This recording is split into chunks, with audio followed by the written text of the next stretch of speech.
থাকেন, কয় হাতের গরম হয়ে গেছে, হাতে গেছে, তোকে সমস্যা গিয়া। আপনারা যে অন্ধবিশ্বাসের কথা কন, আসলে অন্ধবিশ্বাসটা করে কনে আপনারা নিজেরাই তো অন্ধবিশ্বাস করেন।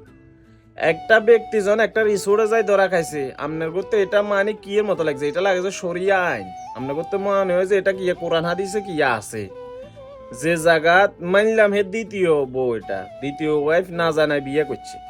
তো না জানায় বিয়ে করলেও যদি একটা রিসোর্টে যায়, তার নামটা তো রিসোর্টের বইতে তো তার নামটা লেখা থাকবে, ওই জায়গাত কিলে প্রথম স্ত্রীর নাম লেখা থাকবে। আর এমন আপনারা বিয়ে করছে মানলাম আর বউ আবার প্রথম স্ত্রীর ফোন দিয়ে কছে এটা শহীদুল ভাইয়ের ওয়াইফ, এটা আপনার কেন আরেকজন, এটা শহীদুল ভাইয়ের জন না ভাবি না কন ভাবি, তো ভাবির লই এ রিসোর্টে গিলে চলি আইছে।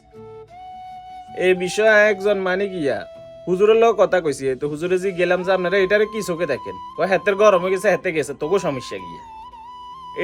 এটা কি উত্তর হয়েছে নাকি? তাহলে অন্ধবিশ্বাসটা করেন কনে, আন্নারা করেন না আন্ডা করি?